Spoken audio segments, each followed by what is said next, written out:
Today, we're diving into the incredible story of Ratan Tata.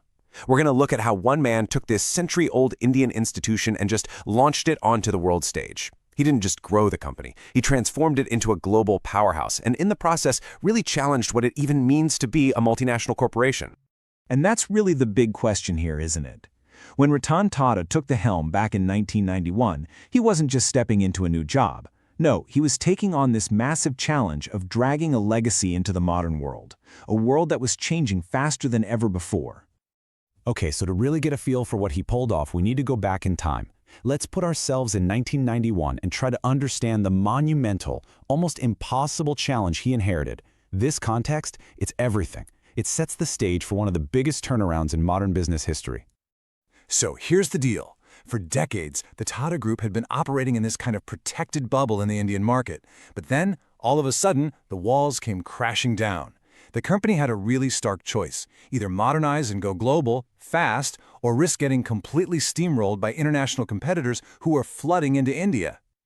This phrase, economic liberalization, sounds a little academic, but for Tata, it was a total game changer. It meant the cozy, predictable market they knew was gone. Overnight. It was the beginning of a fight for survival, not just on their home turf, but on the world stage. So, how do you respond to a threat like that? Well, Ratan Tata's solution was nothing short of audacious. It was incredibly risky. He basically decided that if the world was coming to India, then Tata was going to go to the world. And that kicked off this series of strategic global acquisitions that would completely redefine the company. I mean, just look at this timeline. It shows you the sheer speed and ambition of his plan.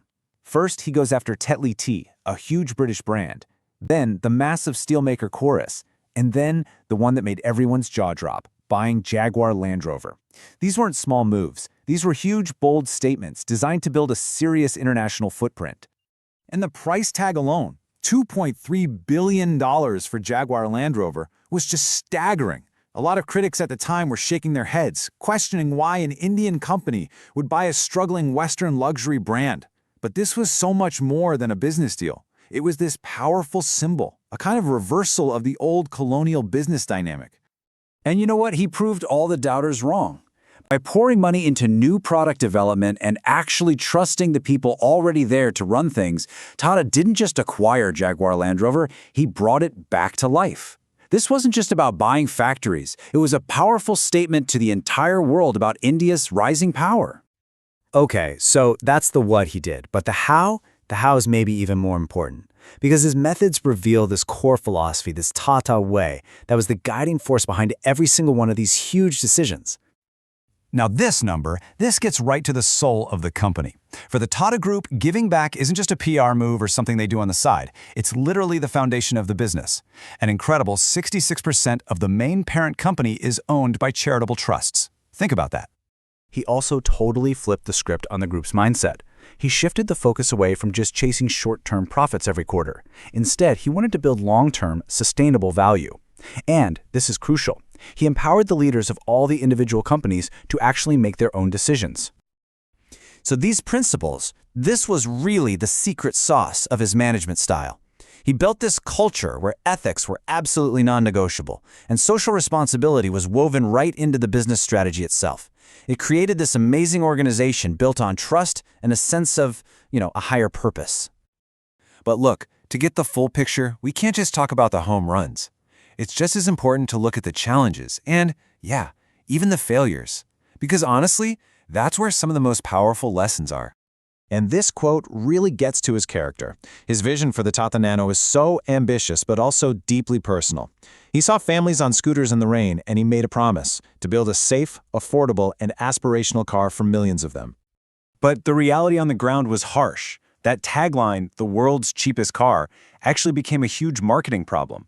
Nobody wants to buy the cheap car. The whole project was hit with production issues, and it really struggled. That gap between the grand, noble vision and the final result is a powerful lesson in just how hard innovation really is. And his time as leader wasn't without other major hurdles.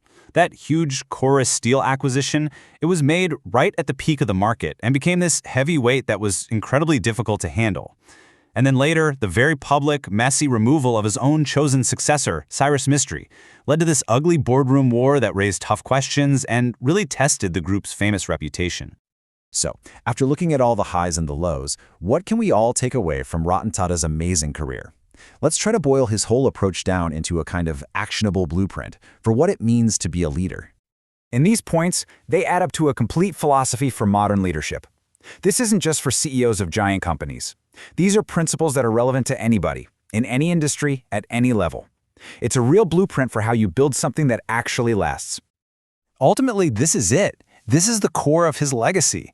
It's such a powerful reminder that how you do business matters just as much as what you do, and that real success is about building something that will endure because it's grounded in strong values and a clear vision.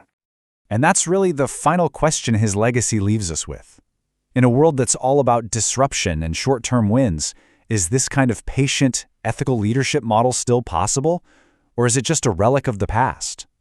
That's a challenge to how we all think about success, not just in business, but, well, in everything.